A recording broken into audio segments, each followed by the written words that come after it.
Assalamualaikum warahmatullahi wabarakatuh. Kali ini kita akan belajar seri pendidikan Pancasila dan kewarganegaraan dengan tema penerapan Pancasila dari masa ke masa. Kedudukan Pancasila sebagai dasar negara dan pandangan hidup bangsa telah disepakati oleh seluruh bangsa Indonesia. Akan tetapi, dalam perwujudannya banyak sekali mengalami pasang surut. Bahkan sejarah mencatat bahwa pernah ada upaya untuk mengganti Pancasila sebagai dasar negara dan pandangan hidup bangsa dengan ideologi lainnya. Upaya ini dapat digagalkan oleh bangsa sendiri. Meski demikian, tidak berarti ancaman terhadap Pancasila sebagai dasar negara sudah berakhir.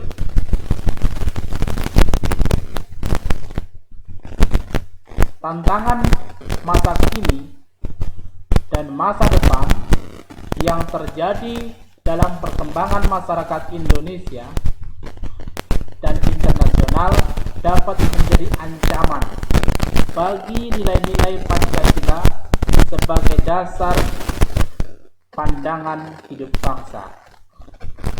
Untuk itu,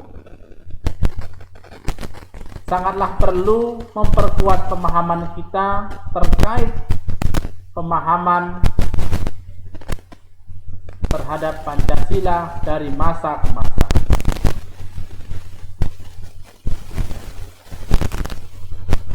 Perwujudan nilai-nilai Pancasila sebagai dasar negara telah dilaksanakan sejak masa awal kemerdekaan, Orde Lama, Orde Baru, dan masa Orde Reformasi sampai sekarang. Mari kita bahas yang pertama, masa awal kemerdekaan tahun 1945 sampai dengan 1959. Apakah yang terjadi pada masa tersebut? Yang pertama ada pemberontakan PKI tanggal 18 September 1949 yang dipimpin oleh Musso dengan tujuan mendirikan negara Soviet Indonesia yang berideologi komunis. Berikutnya ada pemberontakan DITII tanggal 7 Agustus 1949 yang dipimpin oleh Sekar Maridjan Kartosoewirjo dengan tujuan mendirikan negara Islam dengan syariat Islam.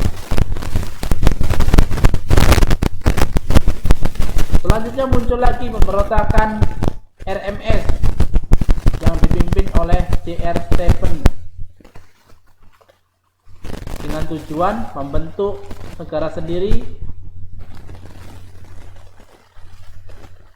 dan memisahkan diri dari Indonesia. Masih dalam masa awal kemerdekaan 1945-1959 terjadi juga pemberontakan PNRI atau yang sering disebut Permesta pada tahun 1957 sampai 1558 yang dipimpin oleh Sarifuddin dan Pancis Samuel dengan tujuan mengkoreksi pemerintahan Presiden Soekarno saat itu yang nilainya kurang relevan dengan dasar negara. Selanjutnya ada pemberontakan ABRA. Di puncaknya pada tanggal 23 Januari 1950 yang dipimpin oleh Kapten Westerly dengan tujuan mempertahankan negara federasi bentukan Belanda. Masih pada masa awal kemerdekaan ada juga perubahan bentuk negara Republik Indonesia Serikat menjadi NKRI. Pada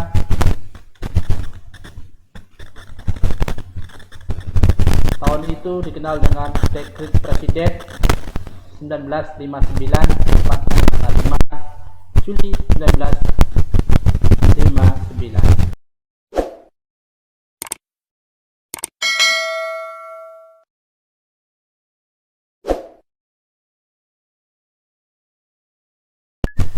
Baiklah, kita lanjutkan kembali pembahasan kita. Selanjutnya masa Orde Lama. Tahun 1959 sampai 1960. Masa ini dikenal sebagai periode demokrasi.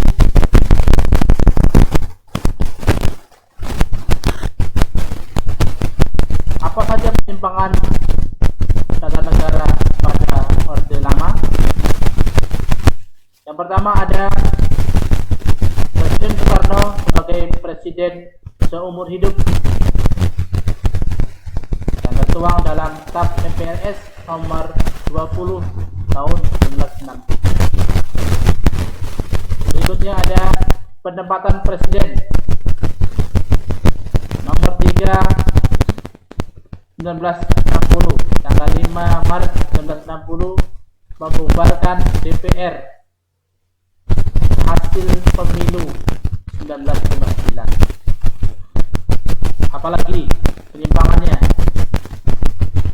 Presiden membentuk MPRS yang diangkat dan diteruskan oleh Presiden itu sendiri. Selanjutnya kita masuki masa Orde Baru.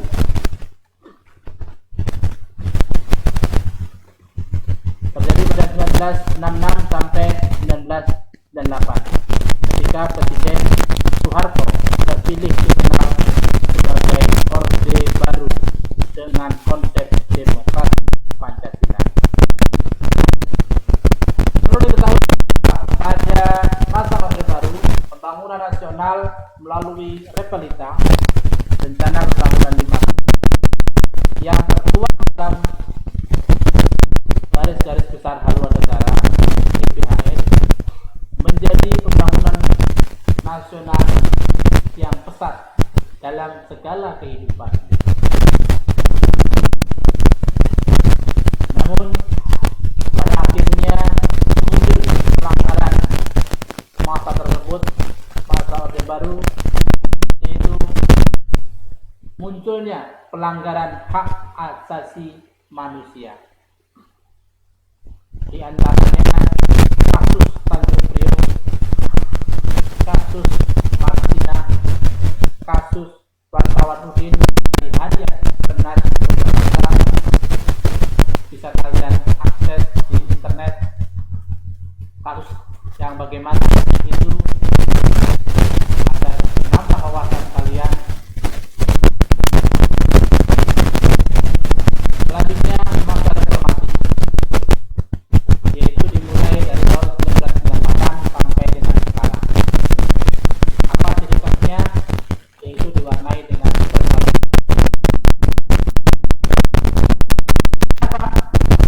ada kebebasan berbicara.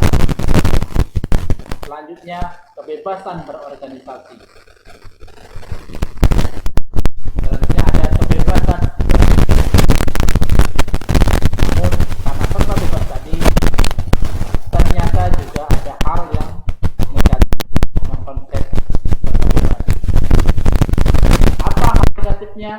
Terjadinya pergaulan bebas, berkomunikasi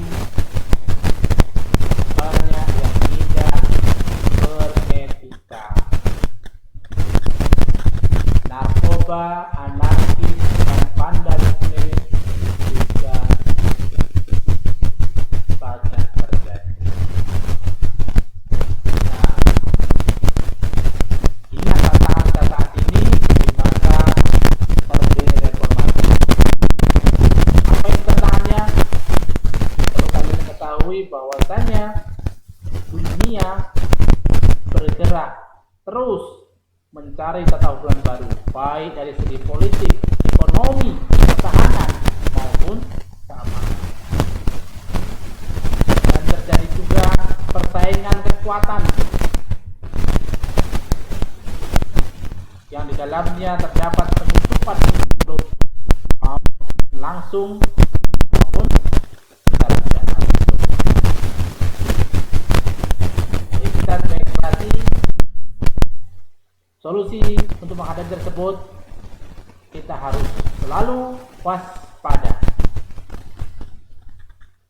dan butuh kesiapsiagaan untuk menghadapi itu semua. Terima kasih atas perhatiannya. Semoga bermanfaat.